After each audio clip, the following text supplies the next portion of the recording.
So we're here with Benjamin, who's gonna tell us about 7-day itinerary in Thailand and what it looks like. Yeah, so here at Asian Marine, we do overnight charters and day trips in Phuket. So this is the main island here. I don't have a bigger picture of the map, but basically Bangkok is way up north and Phuket is down here. It's about an hour's flight away. We're assuming that people are familiar with Fair where enough. Phuket is, and basically we are very close to the airport. Correct. The airport is here. We're just up here in the Yacht Haven Marina, so it's like a 15-minute Mm-hmm. drive. And from here you can head out and explore most of Phuket. So what most people start with is just up here. We call this Phang Nga Bay. It's a national park where the islands are protected from development. So you have a lot of nature and a lot of spectacular natural sights to see. Mm-hmm. So, for example, one of the most famous spots is right here. It's called Go Hong Phang Nga, which is a hidden lagoon island. So you can easily spend the first day just exploring this place. You can go to James Bond Island, which is that famous thin island. There's a floating village called Pan Yi up here where these sea gypsies live. On day 2, you can head down east this way and head to somewhere called Krabi, which is a little bit like the northern islands up here. It's another hidden lagoon, but you've got good snorkeling here as well and good swimming. And if you head right, you've got the emerald caves that you were talking about in there with the waterfalls. And then heading here in the late afternoon for the second day, or third day if you want to spend some more time, is Krabi proper. Over here are famous 4 or 5-star hotels. If you want to have dinner in a cave, there's a restaurant for that. It's like a 4 or 5-star rated restaurant. You've got hidden little villas, a little restaurant. So you've got a little bit of civilization after your trek through nature here in Krabi. There's also a huge long beach that stretches across the whole area this way. So it's great for sunbathing, great for swimming. And then there's a famous Poda, or chicken island, where the island looks like a chicken. So The island looks like a chicken. it's like a tall spire and then like a beach coming down. So I want to ask, like, this area looks like there is a lot of stuff happening there. And you know, when we watch the news, we hear about like beaches closed and stuff. But being here and talking to people, I realized that it's actually the opposite. That yes, this one beach is like too many tourists. But how hard is it to find a bay to yourself? It really depends where you are in the area, but if you're in here in Phang Nga, there's tiny beaches everywhere that nobody goes to. There's small little beaches that are hidden, so you can sort of just. So on a private boat, you can find a place for yourself where you can be like undisturbed, so it's not. Totally not a million of tourists, but here to the point where there are no other boats even. Which is quite rare, I would say. It's rare, and it's hard to find, but you can do it. I've done it myself.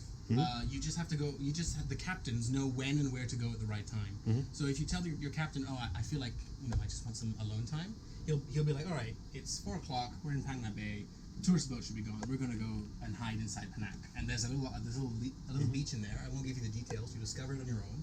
There's a tiny beach in there that is amazing to have lunch because you're surrounded by the cries of monkeys and hornbill birds, and you're just in the middle of these forests, just above you, around you, and there's like a tiny little quiet beach on your own.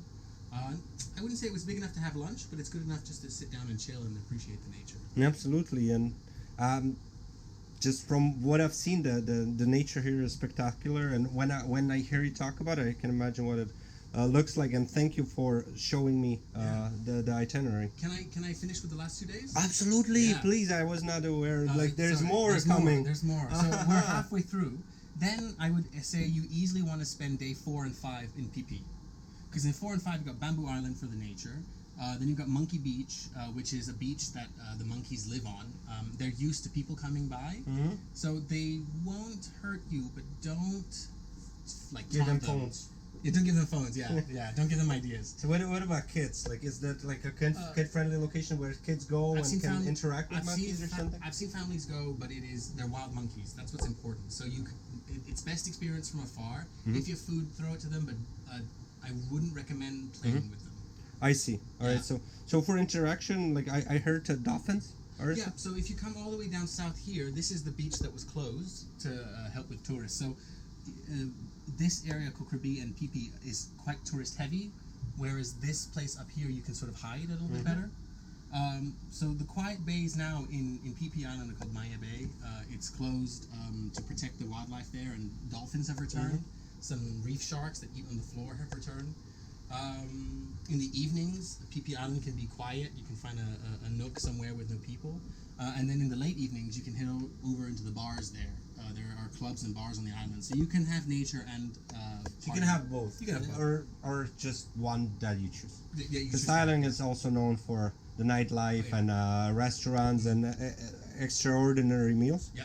But if you choose to, you can have this tranquil experience and just have a place for yourself. Correct. And then finally, day 6, you head to Racha over here. This is a great place for snorkeling and diving and fishing. Clear waters, big fish, great underwater marine life. All right, so like a lot of fish and all colors and.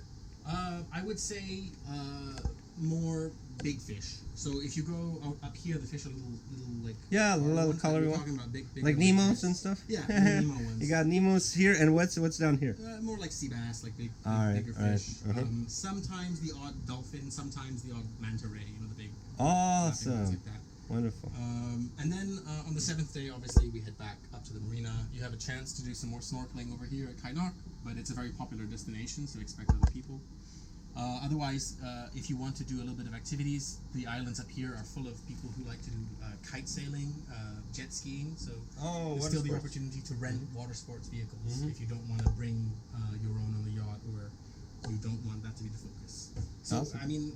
7 days, you've done nature, you've done adventure, you've done parties, you've done eating, you've done 5-star food, you've done snorkeling, diving, you've done a bit of everything. So, just for an understanding of the distance, like from Haven Marina to Racha Noi, like how many nautical miles is that, or how many miles, or any sort off of the top of my head, I don't remember. It takes about 2 hours at 20 knots, so that's like 40, 50 nautical miles.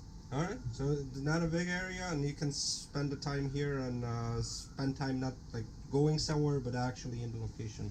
So that's great. The distances are not too far away. Not too far away.